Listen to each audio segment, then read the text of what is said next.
मुस्तफ़ा बच्चे के लिए शर्जीना को किस तरीके से मुर्दे इल्ज़ाम ठहरा सकता है और कह सकता है कि बच्चा मुझे नहीं चाहिए। बच्चा तो दोनों का है। जीना ने मुस्तफ़ा से कभी भी गिला नहीं किया कि तुम कम कमाते हो, क्यों काम नहीं करते हो, मुझे ज़्यादा दौलत चाहिए। वो तो बेचारी थोड़े में ही खुश रहती है, हमेशा कहती है कि मैं तुम्हारे साथ खुश हूँ मुस्तफ़ा, मैं तुम्हारे साथ खुश हूँ।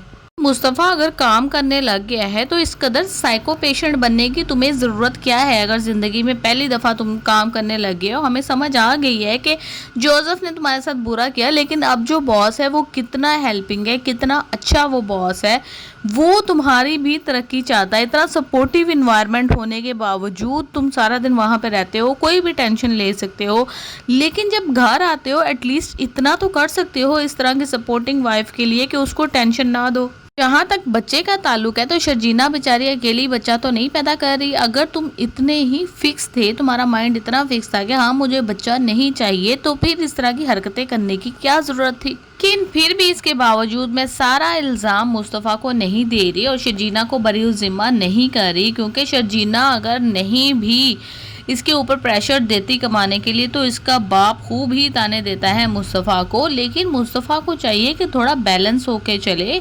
मैं सिर्फ ये कह रही हूँ कि काम पे फोकस करे उस टाइम में जब पूरा दिन 6 से 7 8 9 घंटे वो काम पे रहता है, वहाँ पे फोकस करे। लेकिन जब घर आए तो बीवी को थोड़ा टाइम करे, उसको भी थोड़ा रिलैक्सेशन माहौल दे, जिस तरह से वो पहले दिया करता था। कभी खाना बना लिया, कभी उसके साथ चिल कर लिया, कभी थोड़ा सा हंसी मजाक कर लिया। टाइम ही कितना होता है, वो भी जॉब करती है, ये भी जॉब करता है, तो थोड़ा सा टाइम बचता है बीच में सोने से पहले जो कि आपस में चिल आउट कर सकते हैं या नाश्ते के टाइम।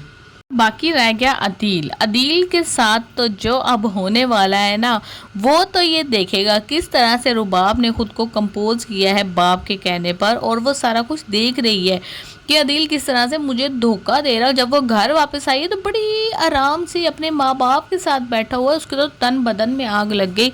अब मिन्नतें कर रहा है कि नहीं नहीं थोड़ा अर्सा बर्दाश्त कर लो। उसके माँ बाप बिल्कुल ठीक है, उन्होंने करोड़ों का घर इसको दे दिया है और इसने इतने घटियापन का मुजाहरा किया। बड़ा बेटा होने की हैसियत से इसको थोड़ी तो जिम्मेदारी लेनी चाहिए थी। पहले फ्लैट का अरेंजमेंट कर लेता, रेंट पे ही कर लेता, लेकिन अपने पेरेंट्स को खुददारी के साथ रहने देता, जो कि उसका बाप उसको पता है कि बिल्कुल भी घटिया नहीं है जैसा कि ये खुद है। जब सारे इसके कारनामे पकड़े जा रहे होंगे, एक एक करके ऑफिस में इसकी इंसल्ट कर रही होगी रुबाब, तो ये बड़ी ही टेंशन के अंदर आ जाएगा। सोचेगा कि मुझे इस सिचुएशन के अंदर अब क्या करना चाहिए। इसको पता नहीं है कि पूरे सबूत मेरे मिल गए, अब ये शशोपंच की कैफियत में गिरफ्तार है।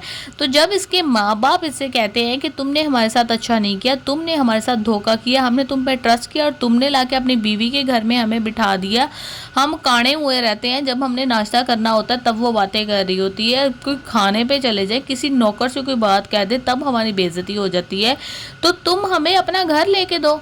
मुस्तफ़ा जो कि पहले ही टेंस किस्म की सिचुएशन के अंदर मुब्तला है, वो कहेगा कि मैं पहले ही बहुत टेंस हूँ, काइंडली मुझे टेंस मत करें।